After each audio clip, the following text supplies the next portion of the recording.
今日帶大家睇外國風小莊園。康樂園係大埔區內大型豪宅項目，超過1100座物業分佈喺大埔半山位置，自成一隅，私隱度高。項目合共提供約1195伙，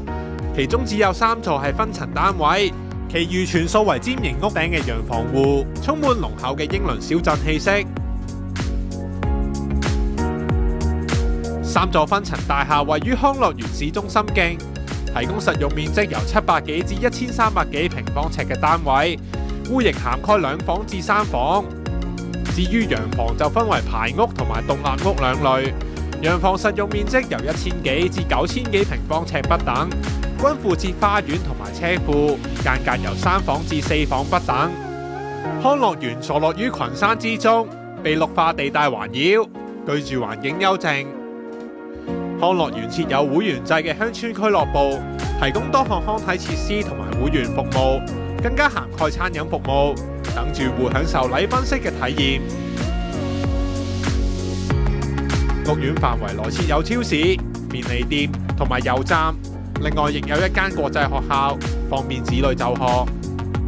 康樂園設有住客專車穿梭屋苑範圍，並接送住客往來港鐵太和站同埋大埔墟，方便住客轉乘港鐵或者前往市中心買餸、購物或者外食。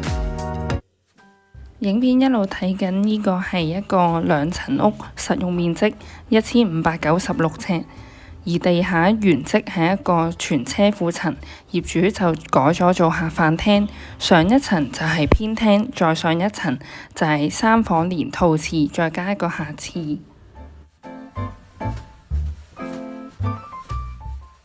康樂園如果我自己簡單嚟分，我會分做4種屋。第一種係2層式，一層係客飯廳，一層係睡房層，主人房同睡房同一層，咁就方便照顧小朋友同老人家。第二種係3層式，第一層客飯廳，第二層睡房層，第三層係主人套房層。喺房度睇戲打機就唔驚嘈到屋企人啦。第三種係車房層，泊完架車直接行入間屋嘅客廳。第四種係地下全層車房層，可以泊4、5部車，啱晒玩車嘅你。跟住行上一層就係客飯廳。而實際分別就係實用面積1100尺去到2200尺，同埋屋仔嘅位置係位於屋苑入邊嘅高位置，定係近出入口嘅位置嘅景觀都會有唔同。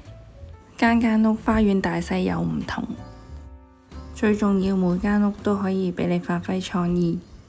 所以資料係睇唔到㗎。有興趣康樂園嘅朋友就 WhatsApp 我帶你睇啦。